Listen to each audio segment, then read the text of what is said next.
mungkin kita sering mendengar hadis yang disampaikan oleh sebagian para khutbah yang berbunyi kadal faqru ayyakuna kufran. Kadal faqru ayyakuna kufran. Hampir-hampir kefakiran itu menjadikan orang itu kufur ataupun kafir. Hadis ini sangat ma'ruf baina al-sinatin nas. Hadis ini sangat begitu ma'ruf, sangat begitu terkenal, sering kita dengar. Apalagi kalau terkait membahas mengenai ekonomi bangsa dan negara, biasanya diangkat hadis-hadis seperti ini. Lalu bagaimana kedudukan hadis tersebut? Kalau kita lihat dari sisi sanad hadis, hadis ini diriwayatkan oleh Al-Imam Abu Nu'aim Al-Asfahani dalam kitabnya Hilyatul Auliya dengan sanad la yuhtaju bih, dengan sanad yang tidak bisa digunakan sebagai hujah. Kemudian juga Al-Imam Baihaqi, Al-Imam Ibnu Adi, Al-Imam Ibnu Sakan, semuanya riwayat tersebut riwayat yang tidak bisa digunakan sebagai hujah alias dhaif. Bahkan ada sebagian yang menghukumi sebagai riwayat yang maudhu, sebagai riwayat yang maudhu. Dalam beberapa riwayat ada sambungannya, kadal faqru ayyakuna kufran wa kadal hasadu ayyaklibal qadar. Hampir-hampir kefakiran itu menjadikan orang itu kufur, dan hampir-hampir hasad itu mendahului takdir. Ini juga ada riwayat yang seperti itu, diriwayatkan oleh Imam Baihaqi dan lain sebagainya. Dan jullu riwayati, dan seluruh riwayatnya pada riwayat hadis ini semuanya tidak lepas dari cacat. Seluruh riwayat-riwayat yang ada tidak lepas daripada cacat. Begitu juga yang diterangkan oleh Imam Sakhawi dalam kitabnya Maqasidul Hasanah, salah satu kibar ulama dalam mazhab Syafi'i, juga menerangkan hadis tersebut. Dan beliau mengisyaratkan mengenai hadis tersebut bahwa disebut riwayat dhaif, termasuk juga yang diriwayatkan oleh Imam Tabarani rahmatullah alaih. Kemudian secara makna, secara hadis tadi disimpulkan bahwa secara hadis riwayat tersebut tidak lepas daripada cacat. Riwayatnya hampir semuanya dihukumi sebagai dhaif jiddan, atau bahkan sebagian menghukumi sebagai hadis yang maudhu, hadis yang palsu. Kenapa hadis palsu? Ada riwayatnya, tapi perawi yang tidak bisa mempertanggungjawabkan riwayatnya. Kemudian dari sisi makna,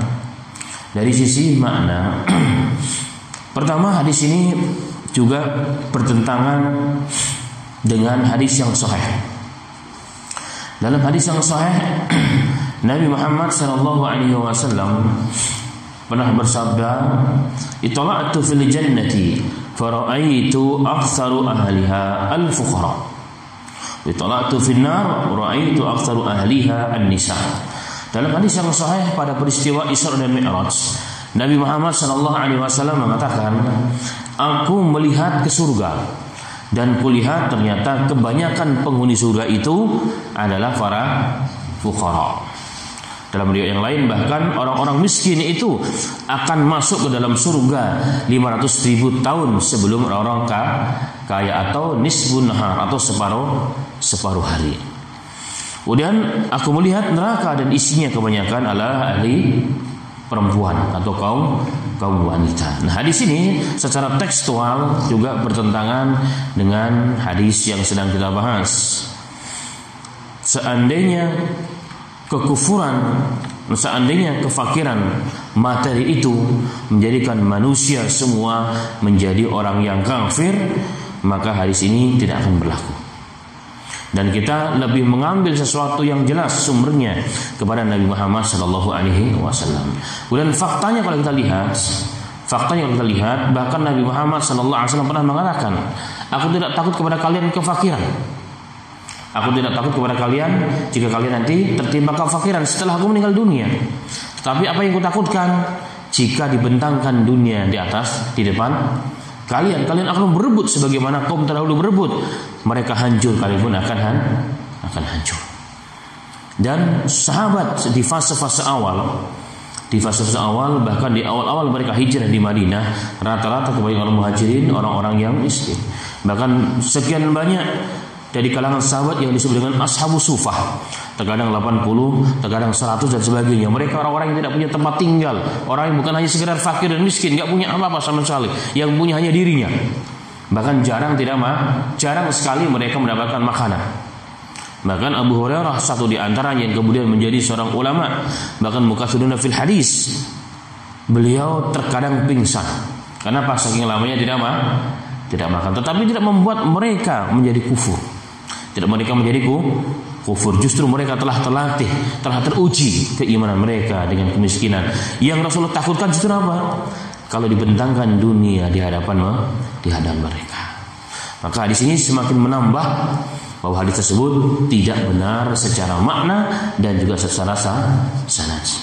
Kemudian Al-Imam Asqari beliau mengatakan ada tambahan yang menambahkan kelemahan hadis ini. La taqadul arabu tajma' baina kada wa an. Wabidzalika nazala al-Qur'an walakin kada yarwihi ashabul hadis. Sesungguhnya hampir-hampir Arab itu tidak pernah menggabungkan dalam satu kalimat antara kada artinya hampir-hampir dan an. Seperti kalimat tadi, kadal fakru ayyakuna kufron. Orang Arab itu hampir jarang mengumpulkan antara kata kada dengan an.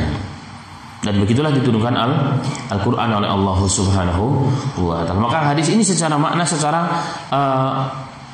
dilihat dari sisi susunan Arab atau susunan bahasa Arab juga semakin menambah kelemahan hadis tersebut. Kemudian ma'asyiral muslimin rahimani wa rahimakumullah, ada catatan oleh sebagian ulama.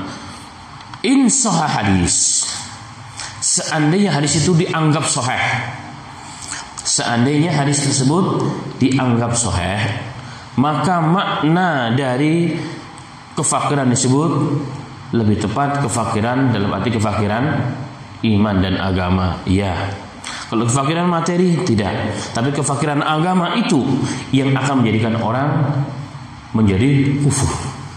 Makanya banyak orang yang kaya secara materi, tapi dia masih mau menjual agama. Si fulan dan si fulan kurang apa kayanya? Setiap bulan berapa miliar dia dapat, tapi masih kufur juga. Kenapa? Bukan masalah kufur materinya, tapi kufur iman, miskin iman. Jadi fakir iman, sehingga menjadikan dia tetap kufur menjual agama Allah Subhanahu wa ta'ala. Maka kesimpulannya bahwa hadis ini kadal faqru ayakuna kufron, hampir-hampir kefakiran itu menjadikan orang itu kufur. Sanatan wa matanan adalah dhaif dan bahkan sebagian hukumi sebagai hadis yang maudhu. Maka tidak boleh kita menyebarkan atau ikut menyebarkan hadis tersebut jika tidak ingin termasuk kategori orang-orang yang ikut berdusta kepada Nabi kita Muhammad SAW yang mendapatkan ancaman apa? Falyatabawwa maqadahu minan nar. Silakan mengambil tempatnya di neraka jahanam. Wa iyadzubillah. Semoga Allah selamatkan kita daripada hal tersebut. Amin ya rabbal